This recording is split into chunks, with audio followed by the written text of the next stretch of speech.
ایک دفعہ کا ذکر ہے، ایک جل پری سمندر کے کنارے غار میں رہتی تھی۔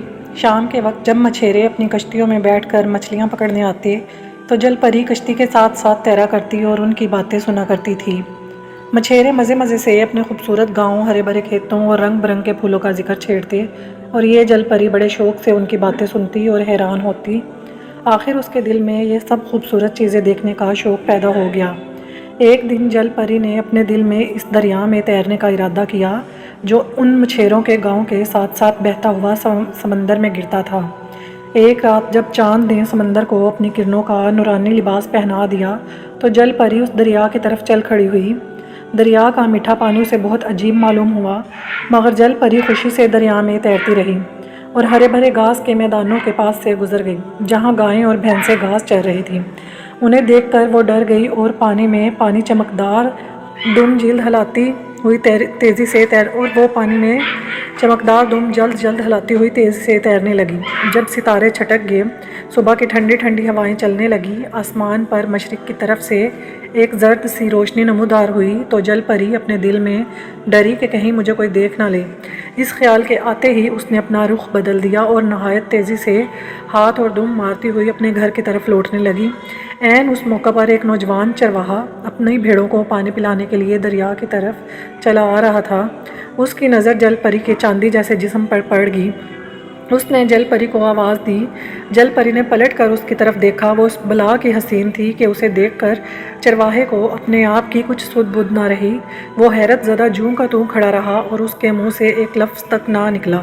جل پری نے چرواہے پر نظر پڑتے ہی زور سے ایک چیخ ماری اور پانی میں غوطہ لگا دیا، پھر پانی کے نیچے ہی نیچے بڑی تیزی سے سمندر کی طرف تیرنے لگی۔ چرواہا بھی دریا کے کنارے کنارے دور تک چلتا گیا، لیکن اسے جل پری کا کچھ پتہ نہ چل سکا۔ آخر مایوس ہو کر وہ واپس اسی جگہ لوٹ آیا جہاں دونوں کی آنکھیں چار ہوئی تھیں۔ کنارے پر گھٹنوں کے بل بیٹھ گیا اور دریا کی لہروں کی طرف بڑے غور سے دیکھنے لگا، مگر جل پری نظر نہ آئی۔ سارا دن چرواہا اس امید میں کہ شاید ایک دفعہ پھر اس جل پری کی پیاری پیاری صورت دیکھ لوں وہیں بیٹھا رہا، لیکن جل پری نظر نہ آئی۔ دوسرا دن گزر گیا، پھر تیسرا دن بھی گزر گیا، مگر جل پری کا کچھ پتہ نہ ملا۔ آخر چرواہے نے دل کے ہاتھوں مجبور ہو کر ہمیشہ کے لیے وہیں دریا کے کنارے بستر جما دیا۔ اب تو چرواہا ہر وقت گھٹنوں کے بل بیٹھا رہتا اور ٹکٹکی لگا کر پانی کی طرف بڑے غور سے دیکھتا رہتا، لیکن جل پری دوبارہ نظر نہ آئی۔ ادھر جل پری کو اپنے غار میں صحیح سلامت پہنچ کر پھر کبھی انسان اور اس کی چیزوں کو دیکھنے کی جرت نہ ہوئی اور اس نے دوبارہ سمندر سے نکل کر دریا کا رخ کبھی نہیں کیا۔ کچھ عرصے کے بعد چرواہے نے بھوک پیاس اور غم سے وہیں اپنی جان دے دی۔ چرواہے کے دوست جب اسے تلاش کرتے کرتے دریا پر پہنچے تو چرواہے کی لاش کنارے پر پڑی تھی۔